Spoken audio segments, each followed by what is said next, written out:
This is GaySA Radio, where you are family. This news bulletin is brought to you in conjunction with mambaonline.com.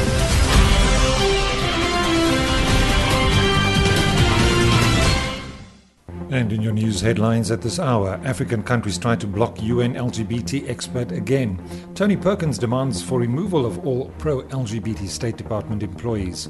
Dozens take part in gay parade in Montenegro, and Berlin named best city to be gay and single. It's a very good day to you. I'm Hendrik Baird. This is GaySA Radio, where you are family. This news bulletin brought to you from our studios in Pretoria, the capital of South Africa. African countries are reviving a bid at the United Nations to block the appointment of the first ever UN expert tasked with investigating violence and discrimination against LGBT minorities. Burkina Faso on Thursday circulated a letter to the UN General Assembly on behalf of African countries, urging support for its demand to hold talks on the appointment. The measure is scheduled to come up for a vote at the General Assembly today. African countries failed last month to push for the adoption of a draft resolution demanding talks on the legality of the new expert's mandate during a vote in the Assembly's Human Rights Committee. The leader of the Family Research Council has called on the US's President-elect Donald Trump to ferret out State Department officials who support LGBTI rights and equality. In a statement, Tony Perkins accused the Obama White House of filling the department with, quote, LGBTQ and abortion activists who promoted the left's view of human sexuality and abortion rights to the detriment of fundamental human rights like religious freedom. The president of the anti-LGBTI group also expressed concern about the man selected to replace Secretary of State John Kerry.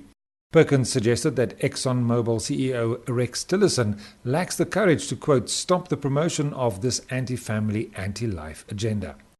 The Human Rights Campaign, the largest LGBTQ civil rights organization in the country, called on Trump to disavow Perkins.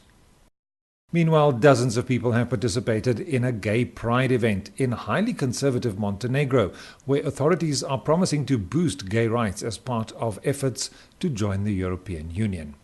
Hundreds of policemen were deployed in downtown Podgorica on Saturday to prevent possible attacks from extremists. Participants in the Pride March carried banners reading "Born This Way" or "Equality for Everyone." Montenegro's government has announced plans to introduce gay partnership as part of its pro-EU agenda. Initial Pride events several years ago were marred with incidents. And finally, the travel site Gay Cities this week announced the winners of its 2016 Best of Gay Cities Guide, naming Berlin as the top place to be LGBT and single. It may come as little surprise to the German capital's thriving LGBT scene that Berlin was named the best city to be single this year. Gay Cities received tens of thousands of votes to select the winner, with Berlin and London tying for Best Single City as each won 22% of the vote. A second close was Fort Lauderdale in Florida, followed by New Orleans, Seattle, and Vienna. Berlin is renowned for holding a number of LGBT festivals each year, including Christopher Street Day celebrations dating back to 1979 and Berlin Pride. Hundreds of thousands partake in these events each year. That brings us to the end of this bulletin. You can read it on our website, gaysaradio.co.za. You can also listen to it on our YouTube channel, GaySA Radio. And you can also read these and other stories on mambaonline.com.